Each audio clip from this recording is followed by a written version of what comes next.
ابونا وراه حاجات كتيره، وعلى الرغم من كده صمم اللي هو يجي النهارده عشان يبقى معانا. اتفضل يا ابونا. طبعا تحية خاصة لأبونا فلوباتير اللي بيحبنا من قلبه وكان مصمم إنه يجي النهارده.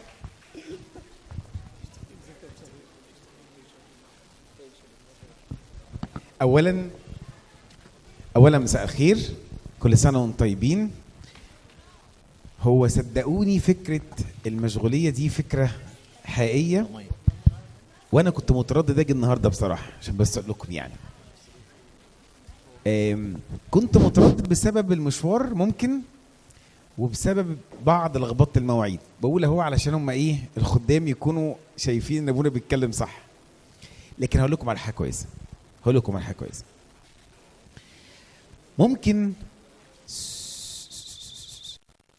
ممكن حد يسأل يعني طيب ابونا انت متردد تيجي ليه؟ علشان مشغول؟ طب ما احنا مهمين برضو. هقول لك الفكرة ازاي. الفكرة كلها فكرة ان الانبا موسى ده اجتماع لما جيت اسس من 10 سنين احنا بذلنا فيه كخدام مجهود كبير جدا جدا جدا، وكان قدامنا تحديات كتيرة جدا، من ضمنها ان احنا نقبل فكرة ان احنا كلنا محتاجين الاجتماع، مش الاجتماع هو اللي محتاجنا. يعني معنى ايه؟ انا ابونا فلوباتير صدقوني ودايما اقول يعني انه اجتماع الانبا موسى من الاجتماعات الواحد بيجي يشحن فيها طاقة حب وطاقة حماس. فالفكرة كلها فكرة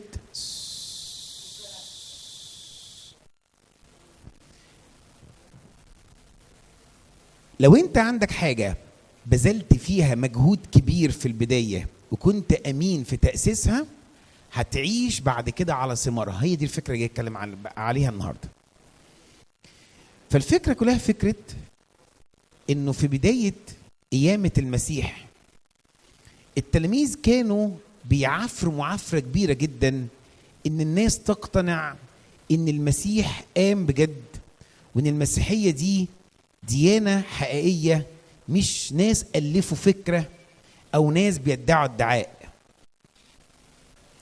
ولما كبرت الكنيسة جدا ونمت جدا، صار النهاردة كلنا عايشين في الكنيسة اللي أسسها الآباء الرسل من 2000 سنة تقريبا. عشان كده أول رسالة أنا عايز أقدمها لك، يعني لما تيجي تتغير اقبل إنك هتبذل مجهود، واقبل إنك وانت بتبذل مجهود الشيطان هيعافر معاك.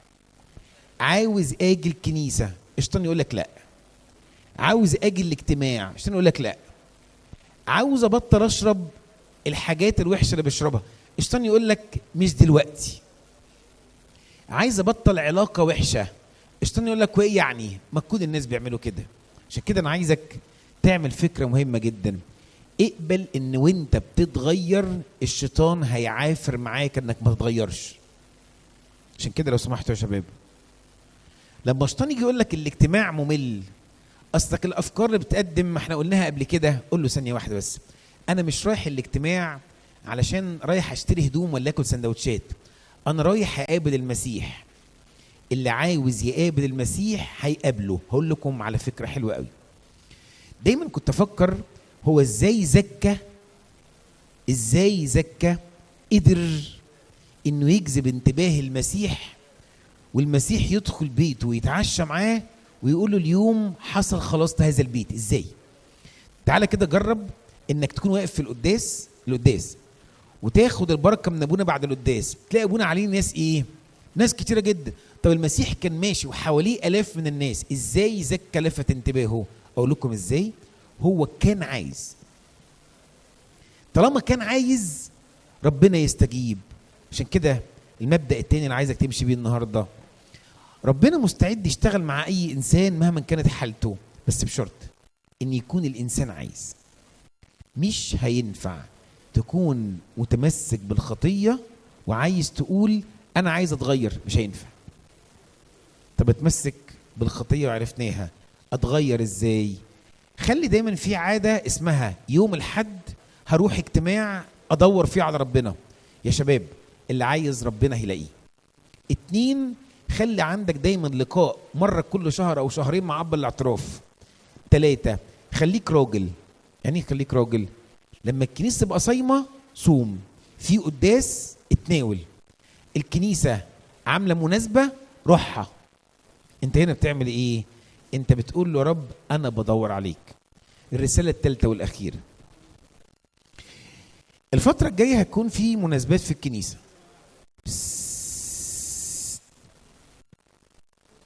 الفترة الجاية هيكون في جمعة ختام الصوم وحد الشعانين وخميس العهد والبصخات والصلوات. في ناس من اللي قاعدين هنا علاقتها بالحاجات دي ملهمش أي علاقة. هو علاقته بالعيد هيروح يوم العيد يلبس لبس مش عارف شكله عامل ازاي ويخرج الخروجة اياها. أي بس سؤال، ده مش العيد. ده اللي انت بتعمله ده الشكل الاجتماعي من العيد. العيد معناه ايه؟ ان حضرتك وحضرتك تشاركوا الكنيسة في الجو الإيماني اللي هم بيعملوه. عشان كده وانا بخلص الكلمة دي عاوزك تاخد قرار انك تقعد تقول لنفسك كده، انا عاوز احضر البصخات اللي بتعمل. انا ما بفهمش حاجة في البصخة، بس على الاقل ودني هتسمع حاجة. على الاقل ودني مش تسمع شتيمة جوه الكنيسة. على الاقل عيني مش هتشوف مناظر وحشة. على الاقل مش هفكر افكار وحشة جوه الكنيسة. انا ما بحضرش جمعة ختام الصوم، طب ما تحضر وتجرب. انا ما بحضرش حد الشعانين، طب ما تحضر وتجرب. يا شباب لو مش هتجرب هتتجرب تاني. لو مش هتجرب هتتجرب. يعني ايه؟ لو انت ما بتدقش حلاوة الكنيسة وحلاوة الايام دي وتتشحن روحيا، الشيطان هيمسح بيك الارض. انا بتكلم معاكم ببساطة عشان احنا اتعودنا في الانبا موسى ان الكلام يكون كلام من اب لولاده. جوايا كلام كتير جدا نفسي اقوله، خاصة انتوا وحشيني جدا جدا جدا. عاوز الاول اسمع سقفة كبيرة لكل شباب وشابات الانبا موسى. السقفة دي اعتبروها سلام وحضن شخصي لكل ولد وكل بنت في الاجتماع. طبعا عشان ايه؟ مش كل الناس هينفع احضنهم وابوسهم عشان في ناس مش مستحمين طبعا، فمش هينفع يعني. معلش يا باشمهندس عشان بس.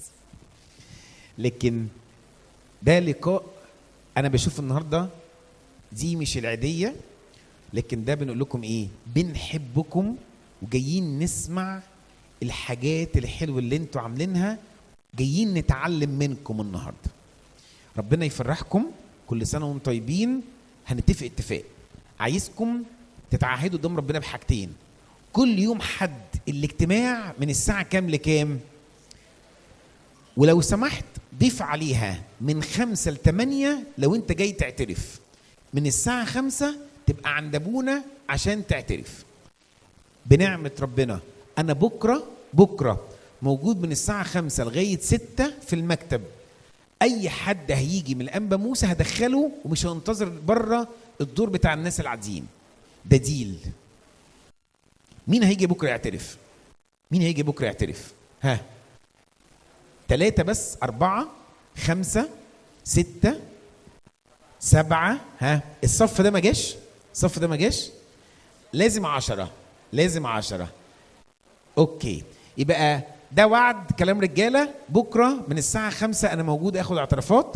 الوعد التاني، الناس اللي ما حضرتش قبل كده بصخات او حضرتش خميس العهد او حد الشعانين، تعال نجرب السنه دي. استاذ يحيى من فضلك اي شماس من الانبا موسى جمعه ختام الصوم او حد الشعانين او خميس العهد قول لي هم فين وهدخلهم الهيكل من جوه. ده وعد. بس حد من الخدام ينسق معايا الكلام ده. الانبا موسى يستاهلوا كل الحب. كل سنه وانتم طيبين وهننتظركم الايام الجايه. كل سنه وانتم طيبين.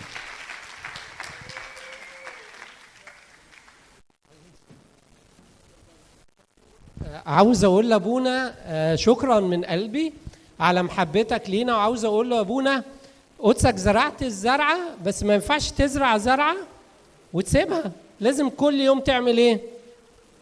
ولا مره في الاسبوع ولا مره في الشهر ولا مره في العمر؟ لا يا ابونا، عاوزين قدسك ما تنسناش ودايما معانا، ومن من سنه لسنه ومن جيل لجيل، وربنا يديم كهنوتك ويخليك لينا ابونا.